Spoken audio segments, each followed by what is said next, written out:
So hello my dear student, कैसे हैं आप लोग। उम्मीद करता हूं सब बढ़िया होंगे, खुश होंगे। सो भाई, आज की ये जो क्लास है हमारी, ये पार्ट नंबर 4 है।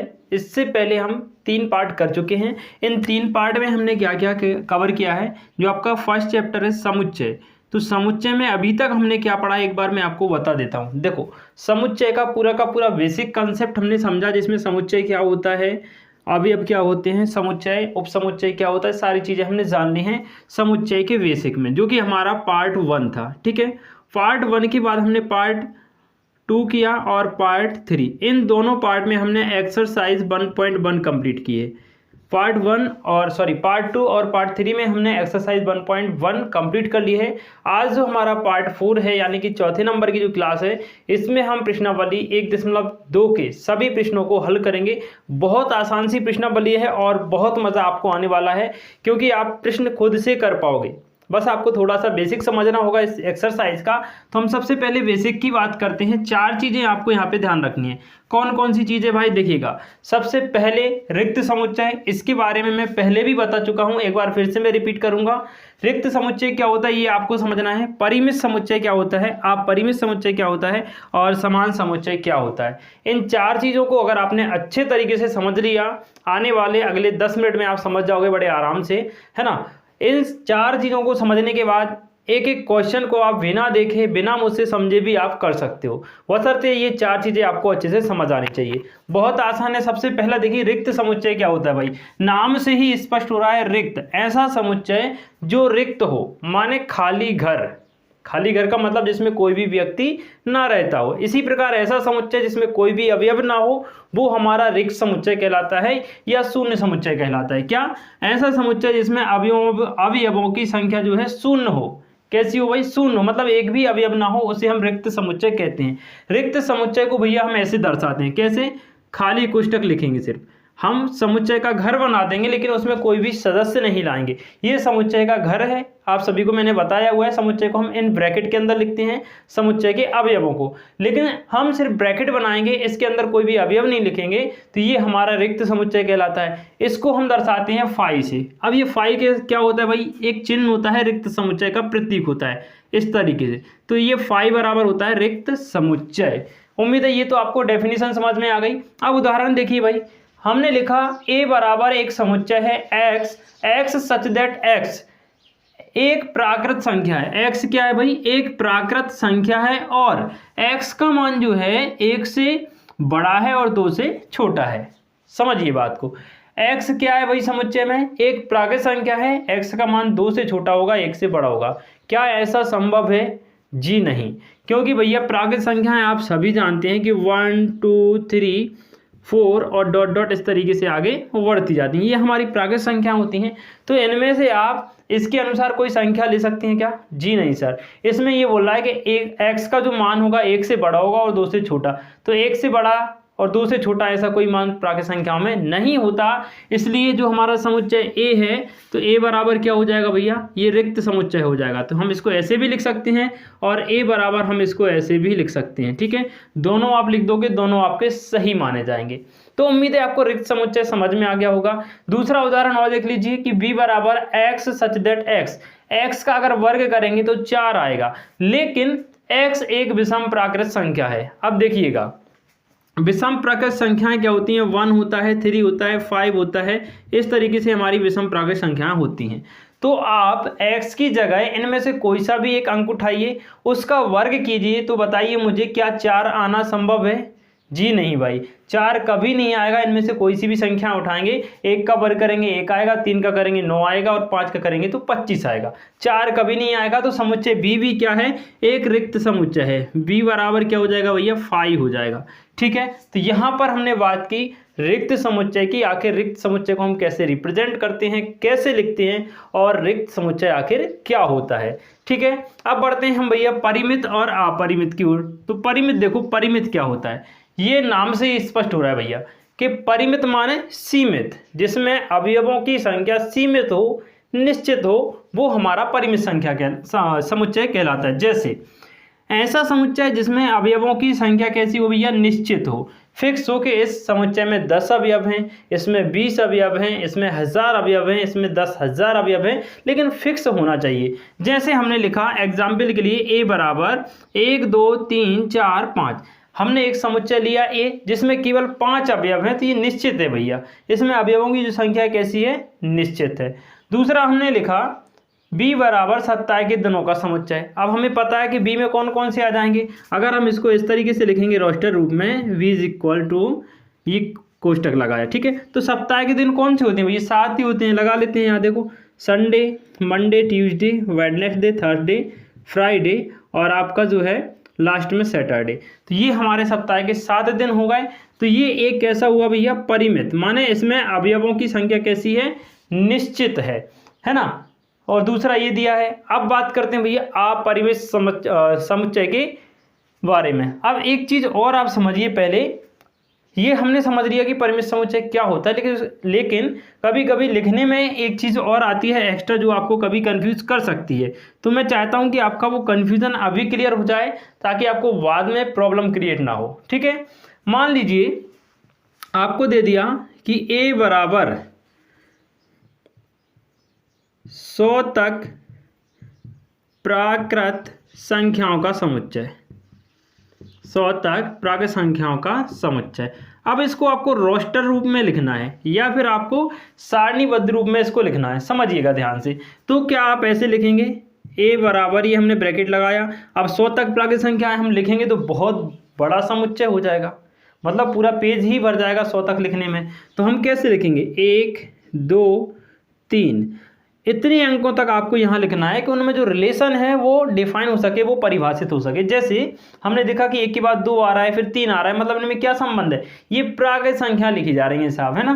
क्या लिखी जा रही है, प्राकृत संख्या। 1 2 और लिख सकते हैं आप, 5 तक लिख दो तो स्पष्ट हो रहा है कि ये क्या है, प्राकृत संख्या है। इसके बाद आप 3 डॉट लगा दो। कितने डॉट लगाना है आपको, 3। तो इन 3 डॉट का मतलब ये होता है कि ये क्रम इसी प्रकार आगे बढ़ता जाएगा। लेकिन अगर हमने इन 3 डॉट को लगा के यहाँ पर छोड़ दिया और ये ब्रैकेट क्लोज कर दिया, तो इसका ये मतलब हो जाएगा कि ये भैया अपरिमित समुच्चय है। मतलब कि ये 3 डॉट लगे हैं, इसका मतलब ये हुआ कि ये संख्या इसी क्रम में आगे बढ़ती जाएंगी अनंत तक। जब अनंत तक हो जाएंगी तो वो अनिश्चित हो जाएंगी और वो हमारा अपरिमित समुच्चय कहलाएगा। लेकिन हमसे क्या कहा गया है कि 100 तक की संख्याओं का समुच्चय लिखना है। तो हमने लिखा कि भैया क्रम तो यही रहेगा, 1 2 3 4 5, फिर 6 आएगा, फिर 7 आएगा और लास्ट में हमने क्या किया, कॉमा लगा के लिख दिया 99 आ जाएगा। फिर हमारा जो लास्ट वाला अवयव होगा वो कितना होगा, 100 होगा। तो अब ये बन गया हमारा परिमित समुच्चय। समझना, 1 2 3 4 5, 3 डॉट लगाए, मतलब ये क्रम इसी तरीके से जाएगा और कहाँ तक जाएगा, 99 100 तक जाएगा, ठीक है। 100 से ज़्यादा लेंगे तो फिर हमारा ये समुच्चय कैंसिल हो जाएगा, मतलब जो परिभाषा दी गई है वो परिभाषित नहीं हो पाएगी। तो ये हो गया हमारा भैया परिमित समुच्चय। अगला देखते हैं हम अपरिमित समुच्चय। अपरिमित समुच्चय क्या होता है, समझिएगा। ऐसा समुच्चय जिसमें अवयवों की संख्या अनिश्चित हो या फिर अनंत हो। कहना मुश्किल हो कि इसमें कितने अवयव हो सकते हैं, तो अनंत हम इसको मान के चलते हैं। हमने लिखा भाई किसी रेखा पर स्थित सभी बिंदुओं का समुच्चय। समझिएगा ध्यान से बेटा, किसी रेखा है, कोई रेखा अपन ने ली और इस पर कितने बिंदु अक्सर हो सकते हैं, इस पर भैया अनंत बिंदु हो सकते हैं। इस पर कितने बिंदु हो सकते हैं, अनंत हो सकते हैं। हम फिक्स नहीं बता सकते कि इस पे 10 होंगे, 10,000 होंगे, 10 करोड़ होंगे, इस पे अनंत बिंदु होंगे। तो किसी भी रेखा पर स्थित बिंदुओं का जो समुच्चय होगा वो अपरिमित समुच्चय होगा, ठीक है। दूसरा हमने लिखा प्राकृत संख्याओं का समुच्चय। अब प्राकृत संख्याएं आप सभी जानते हैं 1 से लेके अनंत तक होती हैं, तो ये भी हमारा अपरिमित संख्या समुच्चय हो जाएगा। इसको हम ऐसे लिख सकते हैं कि a बराबर 1 2 3 4 तक हमने लिखा, स्पष्ट हो गया कि भैया ये प्राकृत संख्या लिखी हैं और हम 3 डॉट लगा देंगे। 3 डॉट का मतलब ये क्रम अनंत तक चला जाएगा, अनंत तक ऐसे ही संख्याएं आती जाएंगी, ठीक है। तो ये हमारा अपरिमित संख्याओं का क्या हो गया, समुच्चय हो गया, सॉरी प्राकृत संख्याओं का समुच्चय हो गया, जो कि एक अपरिमित समुच्चय होगा। तो उम्मीद है आपको अपरिमित, परिमित और रिक्त समुच्चय अच्छे से समझ में आ गए होंगे। भाई मुझे कमेंट करके ज़रूर बताइएगा आपको ये समझ में आए या नहीं, कहाँ पर कोई डाउट है ये भी आप मुझे कमेंट में मेंशन कर सकते हैं, ठीक है। लास्ट और देखते हैं भैया समान समुच्चय क्या होता है। इसके बाद हम प्रश्नावली 1.2 के सभी प्रश्नों को करेंगे, ठीक है।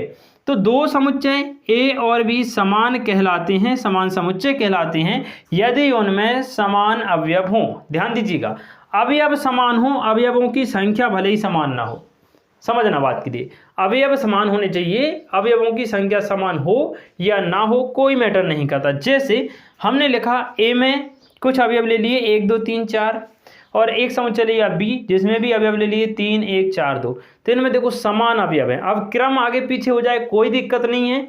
यहाँ पर देखना ए में क्या है, 1 है 2 है 3 है 4 है, बी में भी क्या है भैया 1 भी है 2 भी है 3 भी है और 4 है। अब क्रम भले ही आगे पीछे हो जाए कोई दिक्कत नहीं, ए और बी क्या हो जाएंगे हमारे समान समुच्चय हो जाएंगे। तो हमने यहाँ लिख लिया ए बराबर बी, यानी कि ए और बी आपस में समान समुच्चय है।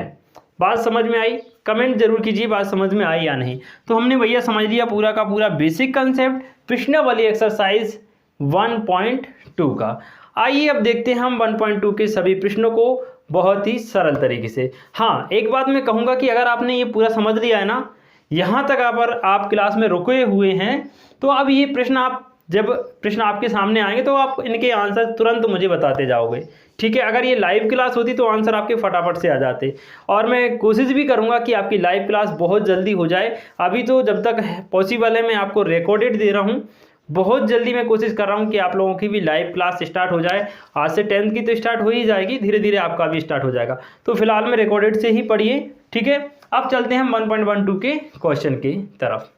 सो भाई एक्सरसाइज 1.2 का पहला क्वेश्चन आपके सामने दिखेगा, निम्नलिखित में से रिक्त समुच्चय के उदाहरण है। निम्नलिखित में से कौन रिक्त समुच्चय के उदाहरण है, ये आपको बताना है। बड़ी आसानी से आप बता सकते हैं। फर्स्ट क्वेश्चन हम देखते हैं, 2 से भाज्य विषम प्राकृत संख्याओं का समुच्चय। देखो, ऐसी संख्याओं का समुच्चय जो कि विषम प्राकृत हो लेकिन 2 से विभाज्य हो, ठीक है। तो देखो ये रिक्त समुच्चय होगा क्या भाई? बिल्कुल होगा, पहला वाला होगा। समझिएगा ध्यान से क्यों होगा। एक तो 2 से भाज्य बोल रहा है और दूसरा बोल रहा है कि विषम प्राकृत संख्या। अब हम जानते हैं कि विषम प्राकृत संख्याएं कौन कौन सी होती हैं भाई, 1 से लेके 3 5 और इस तरीके से आपकी विषम संख्याएं अनंत तक होती हैं, ठीक है। तो इनमें से कोई सी भी ऐसी संख्या नहीं है जो 2 से विभाज्य हो। अगर कोई ऐसी संख्या होती जो 2 से विभाज्य होती तो वो इस समुच्चय के अवयव के रूप में हम मानते, लेकिन ऐसा यहाँ पर ऐसी कोई सी भी संख्या नहीं है। इसलिए पहला वाला समुच्चय जो है वो कैसा हो जाएगा आपका, फाई हो जाएगा, यानी कि रिक्त समुच्चय हो जाएगा। इसको आप ऐसे भी लिख सकते हैं इस तरीके से, खाली वाला ब्रैकेट। दूसरा देखिए, सम अभाज्य संख्याओं का समुच्चय। ऐसी संख्याएं जो सम हो लेकिन अभाज्य हो। अभाज्य संख्या कौन सी होती है? सम वाली एक ही होती है, 2, इसके अलावा तो कोई नहीं होती, है ना। सबसे छोटी सम अभाज्य संख्या जो है, सबसे छोटी अभाज्य संख्या 2 होती है जो कि सम है, और ये हमारा आरिक्त समुच्चय होगा। तो पहला तो भैया आपका लिखना रिक्त समुच्चय है, क्या है? रिक्त है। दूसरा लिखना रिक्त समुच्चय नहीं है, रिक्त समुच्चय नहीं है दूसरा वाला, क्योंकि इसमें एक अभाज्य संख्या 2 आ रही है, ठीक है, इसमें एक अवयव आ रहा है। तीसरा वाला देखेंगे, x सच दैट x एक प्राकृत संख्या है। देखो एक समुच्चय में x अवयव है और x क्या है? एक प्राकृत संख्या है। x का मान 5 से भैया छोटा होना चाहिए और 7 से बड़ा होना चाहिए। बताओ भाई, क्या इस समुच्चय में कोई अवयव आ पाएगा? जी नहीं, क्योंकि ऐसा कोई सा मान नहीं है जो 5 से छोटा हो और 7 से बड़ा हो। 5 से छोटा आप देखेंगे 1 2 3 और 4 और इधर 0 माइनस ये सारी संख्याएं आती जाएंगी, और 7 से बड़े में क्या आ जाएगा भैया? 8 9 10। तो दोनों कंडीशन पॉसिबल नहीं हो सकती कि भैया इनसे छोटा हो, 5 से छोटा हो और साथ ही साथ 7 से बड़ा हो। तो इनमें तो कोई कॉमन है ही नहीं है, तो ये पॉसिबल ही नहीं है। तो ये हमारा क्या हो जाएगा भैया? रिक्त समुच्चय हो जाएगा। क्या हो जाएगा? रिक्त समुच्चय हो जाएगा, थर्ड वाला, ठीक है। इसी को आप 5 भी लिख सकते हैं। क्लियर। फोर्थ वाला देखेंगे last, y such that y किन्हीं 2 समांतर रेखाओं का एक उभयनिष्ठ बिंदु है। देखिए किन्हीं भी 2 समांतर रेखाओं में कोई भी उभयनिष्ठ बिंदु हो ही नहीं सकता। देखिएगा, हमने 2 समांतर रेखाएं ली, एक L हो गई और इसी के समांतर दूसरी रेखा ली हमने M। क्या आप मुझे बता सकते हैं कि इनमें कोई उभयनिष्ठ बिंदु होगा, यानी कि दोनों रेखाओं का कोई कॉमन पॉइंट होगा क्या? जी नहीं सर, इसके पॉइंट यहाँ पर होंगे, यहाँ पर, और इस रेखा के पॉइंट इस रेखा के ऊपर होंगे। हाँ, अगर प्रतिच्छेदी रेखाएं अगर हों तो इनमें जहाँ पर ये प्रतिच्छेद कर रही हैं वहाँ पर एक बिंदु उभयनिष्ठ होता है, कॉमन पॉइंट होता है। लेकिन समांतर रेखाओं के समुच्चय में कोई भी वन पॉइंट नहीं होता, कॉमन पॉइंट जो है नहीं होता। तो क्या बोल रहा है ये कि y जो है दो समांतर रेखाओं का एक उभयनिष्ठ बिंदु है, तो ये क्या हो जाएगा भैया, रिक्त समुच्चय हो जाएगा, रिक्त समुच्चय, क्योंकि इसमें कोई भी अवयव नहीं आएगा। क्या होगा, कोई भी अवयव नहीं आएगा, तो फोर्थ वाला जो है आपका क्या हो जाएगा, रिक्त समुच्चय हो जाएगा। थर्ड वाला भी क्या हो जाएगा भैया, रिक्त समुच्चय, और फर्स्ट वाला भी क्या हो जाएगा, रिक्त समुच्चय। सिर्फ सेकंड वाला जो है आपका रिक्त समुच्चय नहीं होगा। क्लियर है भाई। चलो बढ़ते हैं अब हम अगले प्रश्न की ओर। प्रश्न क्रमांक 2 को हम देखेंगे तो प्रश्न क्रमांक 2 में है, निम्नलिखित समुच्चय में से कौन परिमित है और कौन अपरिमित है। देखिएगा, पहला उदाहरण इन्होंने दिया है कि वर्ष के महीनों का समुच्चय। अब हमें पता है कि एक वर्ष में सिर्फ 12 ही महीने होते हैं, तो ये बात निश्चित है, मतलब इसमें निश्चित जो है अवयव आएंगे, तो ये हमारा बेटा परिमित हो जाएगा। पहला क्या हो जाएगा, परिमित समुच्चय इसका आंसर हो जाएगा। दूसरे की बात करें तो दूसरे में दिया हुआ है 1 2 3 और 3 डॉट लगे हैं और इसके लास्ट में कुछ भी नहीं लिखा है। इसका मतलब ये है कि ये जो क्रम है इसी प्रकार अनंत तक जाएगा, और ये क्रम हमें दिख रहा है कि प्राकृत संख्याओं का क्रम है। मतलब ये कि ये प्राकृत संख्याएं हैं, और प्राकृत संख्याओं का जो समुच्चय होता है वो एक अपरिमित समुच्चय होता है। तो यहाँ पर हम लिखेंगे अपरिमित समुच्चय। क्या लिखेंगे, अपरिमित समुच्चय है। ठीक है, दूसरा वाला आपका क्या हो जाएगा भाई, अपरिमित समुच्चय। तीसरा देखिए 1 2 3 है, फिर डॉट डॉट लगा हुआ है 3 बार, फिर 99 फिर 100। देखो अगर ये 99 और 100 नहीं होता तब तो ये अपरिमित समुच्चय था, लेकिन यहाँ पर उन्होंने लास्ट में डिफाइन कर दिया है, परिभाषित कर दिया है कि यहाँ जो अवयव है वो 100 तक आएंगे, 100 से आगे नहीं जाएंगे। तो ये हो जाएगा भाई हमारा परिमित समुच्चय। क्या हो जाएगा भाई, परिमित समुच्चय आपका हो जाएगा। क्लियर है भाई, कमेंट करके मुझे जरूर बताइए क्लियर है अथवा नहीं। इसके बाद अगला है 100 से बड़े धन पूर्णांकों का समुच्चय। अब 100 से बड़े धन पूर्णांकों का समुच्चय क्या हो जाएगा, अपरिमित हो जाएगा, क्योंकि 100 से बड़े अनंत धन पूर्णांक हैं, तो ये हमारा क्या हो जाएगा, अपरिमित समुच्चय हो जाएगा। लास्ट देखिए 99 से छोटे अभाज्य पूर्णांकों का समुच्चय, ये परिमित हो जाएगा। क्यों होगा भाई परिमित, क्योंकि 99 एक लास्ट संख्या और इसके पहले जितनी भी अभाज्य संख्याएं होती हैं, क्या बोल रहा है, अभाज्य पूर्णांक। तो हमें पता है 99 से नीचे तो डेफिनेट है, एक निश्चित मान दिया गया है कि 99 से नीचे के चाहिए हमें, तो ये आपका क्या हो जाएगा भैया, परिमित समुच्चय हो जाएगा बेटा। क्या हो जाएगा, परिमित समुच्चय आपका हो जाएगा। तो प्रश्न क्रमांक 1 और प्रश्न क्रमांक 2 हमने यहाँ पर कंप्लीट कर लिया है। अब देखते हैं हम इस प्रश्नावली का प्रश्न क्रमांक 3। आइए देखते हैं प्रश्न क्रमांक 3, बहुत ही आसान सा प्रश्न है। निम्नलिखित समुच्चयों में से बताइए कौन परिमित है और कौन अपरिमित है। हमें फिर से बताना है कि अपरिमित कौन है और परिमित कौन है। फर्स्ट वाला देखेंगे एक्स अक्ष के समांतर रेखाओं का समुच्चय। भैया ये तो अपरिमित हो जाएगा, क्योंकि हम जानते हैं ये हमारा वाई अक्ष होता है, ये एक्स अक्ष होता है। इसके समांतर आप कितनी भी रेखाएं खींच सकते हो, इस तरीके से अनंत खींच सकते हो। ठीक है, तो क्या हो जाएगा, ये हमारा एक अपरिमित समुच्चय हो जाएगा। क्या लिखेंगे इसमें भाई, इसमें आप लिखेंगे एक अपरिमित समुच्चय हो जाएगा, फर्स्ट वाला। क्लियर है भाई। सेकंड वाला पढ़िए जरा, सेकंड वाले में क्या दिया हुआ है, अंग्रेजी वर्णमाला के अक्षरों का समुच्चय। हम जानते हैं अंग्रेजी वर्णमाला में कितने अक्षर होते हैं, 26 होते हैं। निश्चित बात है, निश्चित अवयव हैं, तो ये हो जाएगा हमारा क्या, परिमित समुच्चय। ध्यान रखिएगा भाई, सेकंड वाला हमारा हो जाएगा परिमित समुच्चय। इसके बाद हम देखेंगे थर्ड वाला, उन समुच्चयों का, उन संख्याओं का समुच्चय जो 5 के गुणज हैं। 5 के गुणज हैं, ऐसी संख्याओं का हमें समुच्चय बताना है कि क्या होगा, अपरिमित होगा। अपरिमित क्यों होगा, अब देखो समझना ध्यान से। अपरिमित पहले तो मैं लिख देता हूं। अब 5 भी 5 का गुणज है ना, 10 भी है, 15 भी है, 20 भी है, 2000 भी है ना, 2 लाख भी है, 20,000 भी होगा। कितने भी जीरो बढ़ा दो ये 5 का गुणज ही निकलेगा।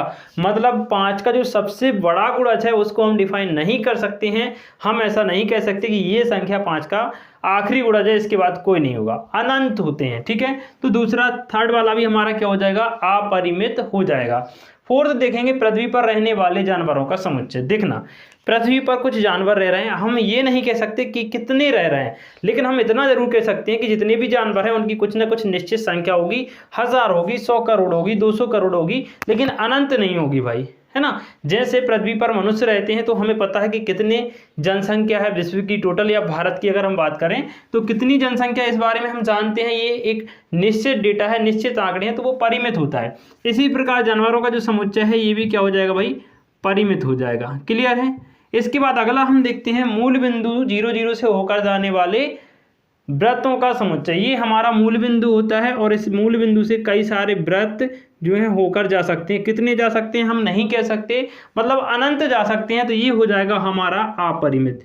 क्या हो जाएगा भाई, अपरिमित आपका हो जाएगा। क्लियर। तो प्रश्न क्रमांक 3 समाप्त हुआ। प्रश्न क्रमांक 4 की बात करते हैं। बताना है निम्नलिखित में से कि a बराबर b है या फिर नहीं है। देखते हैं, बड़ा आसान सा क्वेश्चन है। a बराबर दिया है ABCD और b बराबर दिया है DCBA। पहले वाले में देखना, फर्स्ट वाले में a का मान क्या दिया है ABCD और b का मान दिया है DCBA। हमें ये नहीं देखना कि अवयवों का क्रम आगे पीछे कैसा है, वो कोई दिक्कत नहीं है। हमें सिर्फ ये देखना है कि जो व्यक्ति या जो अवयव समुच्चय A में है वही के वही B में है क्या, तो भाई पहले वाले में तो है, तो फर्स्ट वाले में आप क्या लिखेंगे, A बराबर B है, पहले का आंसर हो जाएगा। ठीक है। सेकंड में देखिएगा, 4 8 12 16, यहाँ देखना 8 4 16, लेकिन 18 दिया हुआ है। यहाँ पर क्या है 12 और यहाँ पर क्या है 18, तो इसमें आप क्या लिखेंगे कि A बराबर नहीं है B, क्योंकि दोनों में समान अवयव नहीं है। इसके बाद हम देखेंगे 2 4 6 8 10, x सच दैट x समधन पूर्णांक है, और समधन पूर्णांक तो है ही, x का मान भैया 10 से छोटा है और 10 के बराबर भी है।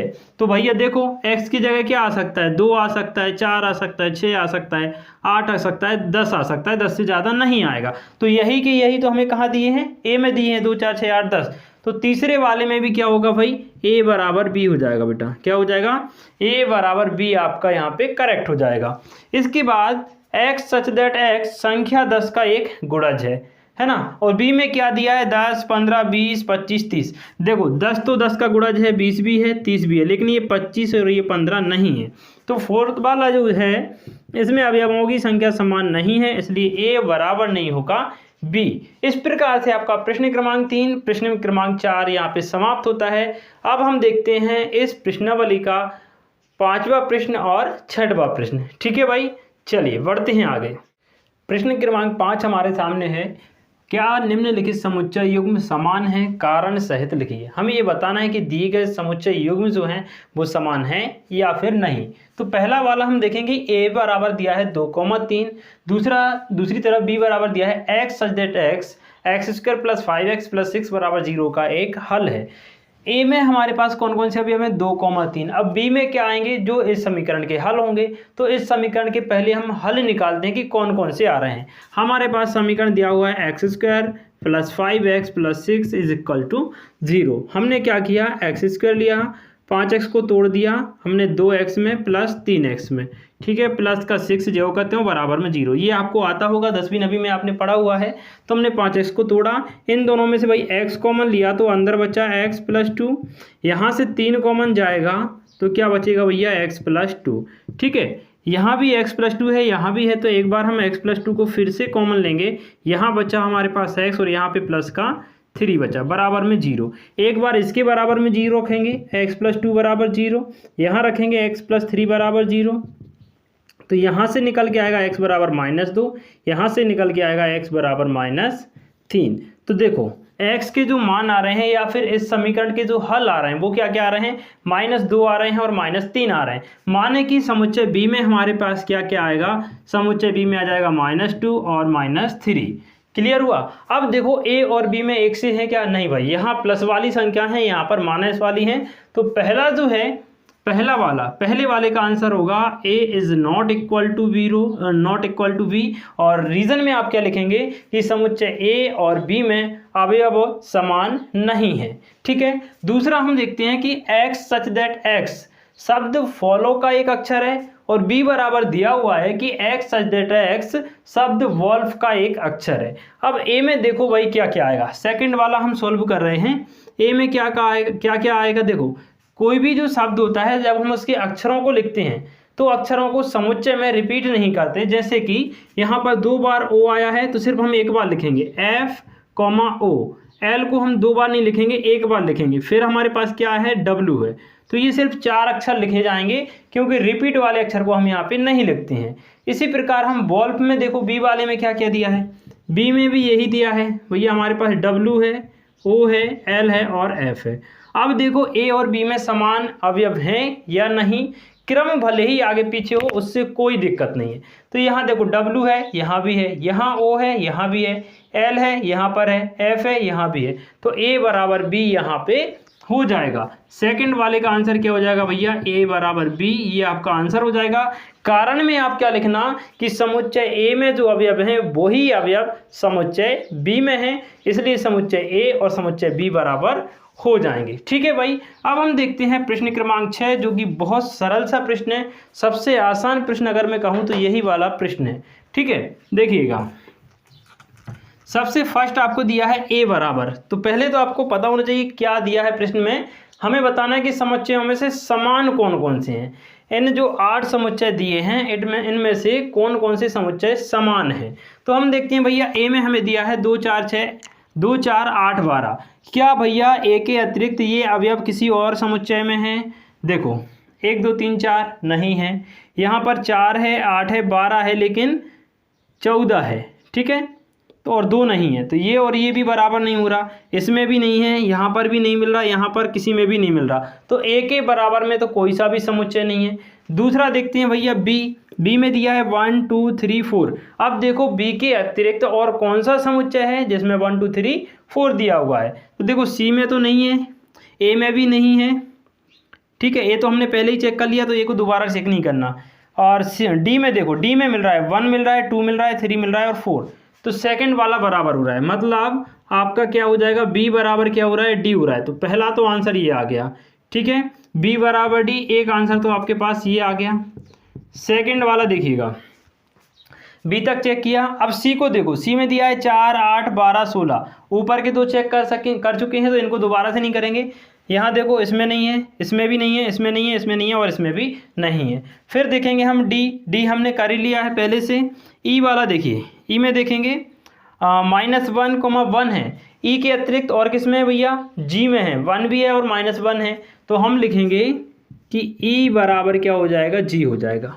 ठीक है, क्रम भले ही आगे पीछे हो लेकिन अवयव दोनों में एक जैसे होने चाहिए। तो बी में ई में है हमारे पास -1, 1 और जी में है 1, -1, दोनों में एक से हैं, तो हमने इनको बराबर कर दिया।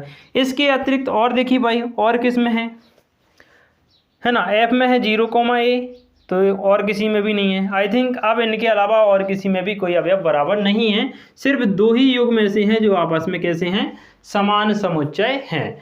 इस प्रकार से हमने यहाँ पे सॉल्व कर ली आपकी प्रश्नावली 1.2। पूरे प्रश्नों का हल मैंने आपको यहाँ पर बहुत ही सिंपल तरीके से, बहुत ही आसान तरीके से करवा दिया है। उम्मीद है आप सभी को बढ़िया से समझ में आ गया होगा। मुझे कमेंट करके ज़रूर बताइएगा कि आपको समझ आया अथवा नहीं। साथ ही साथ अगर आपको समझ में आया है तो इस वीडियो को अपने उन दोस्तों के साथ शेयर कीजिए जिनको इसकी ज़रूरत है। अगले पार्ट में हम लेके आएंगे 1.3 के सवाल। खुश रहिए, मस्त रहिए, बाकी पढ़ते रहिए। मिलते हैं नेक्स्ट वीडियो में, तब तक के लिए जय हिंद।